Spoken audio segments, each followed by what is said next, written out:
powerhouse women on the show today, and I can't wait to introduce you to each of them.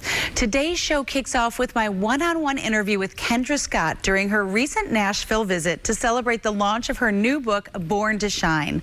Next, I'll introduce you to two Tennessee women helping fellow businesswomen connect and develop an abundance mindset.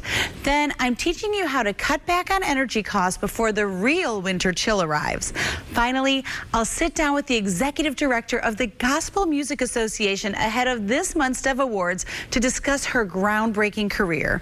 So call your best friend and get ready to grow together, because this is the Sami Cone Show. From the News Channel 5 Network, this is the Sami Cone Show. If you've ever had a dream and then imagine taking that to the masses, that's exactly what my next guest did. Kendra Scott, thank you for being on the Sami Cone Show. Thank you so much for having me, and thank you for being such a supporter of our brand. I appreciate it. Well, it's my pleasure. But first, can we just talk about what it feels like to be launching a book and be looking around and seeing everyone gathered here at this Born to Shine event? Oh, it's a surreal pinch me moment. You know, I think I couldn't have ever dreamt, honestly, this big, to think about being in this place 20 years ago when I started out of the extra bedroom of my house with only $500 to build a business like we built, to be able to do so much philanthropically over the years, but now to have this memoir and celebrate it in Nashville. My mom is here, my cousin is here, so having family and friends with me is really, really special. Makes it even more special, yeah. I can only imagine, because it's the people that make it special. But I would have to imagine that you dreamed that this was possible, because I know just from the little bit of your story that I know, it wasn't an easy road. And so what kept you going in those moments when it was like, I don't know if I can do this anymore?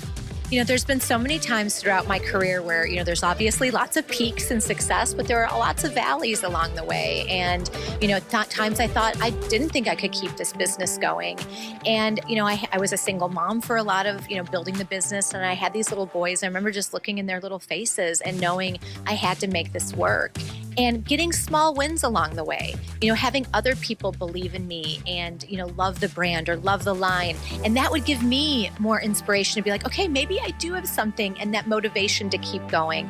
And I think that's part of Born to Shine, is that it's not just finding the light within ourselves, but helping others find their own light. And I had many, many people around me that helped ignite my flame and helped find my light to be where I am today. It's generous of you to say that. As a fellow author, it's not an easy process. As a creative, you're having to draw inspiration with your jewelry. How did you transfer that into writing the book?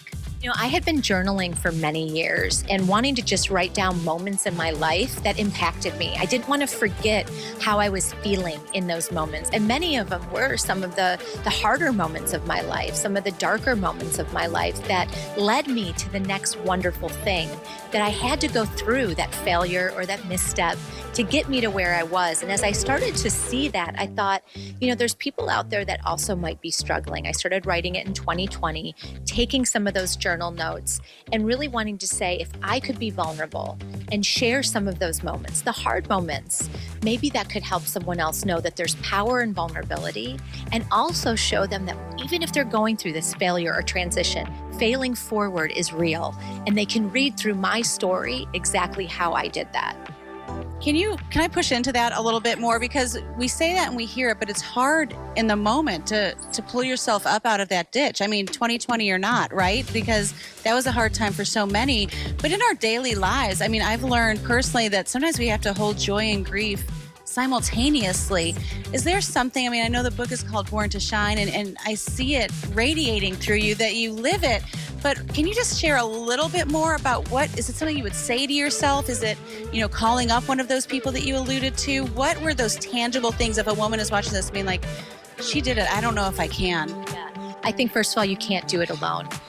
Superwoman and Wonder Woman are fictional characters. They're not real, okay? And anyone that thinks that they can't have, trying to be perfect, trying to do it all, trying to be the best mother, have a career, it is so hard, and you can't do it alone.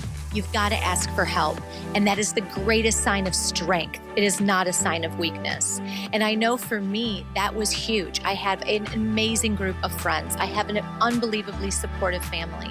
And I reached out to them in those times when it was difficult, when I knew I couldn't do it by myself, and said, I need you right now. Or they could see that I needed it, and they reached out a hand and helped lift me up. So I think for all of us, it does take a village. As a mother, I know that I've got a group of mom friends at school where we're all like, can you pick up the kid today? Or don't forget it's a bake sale. I got cookies for you. You need that in your life. And I think we need to stop trying to have perfection. Perfection is a myth. And starting to own the things in our life that we may think we might be embarrassed about, they're actually what makes you you and uniquely you, which is so awesome.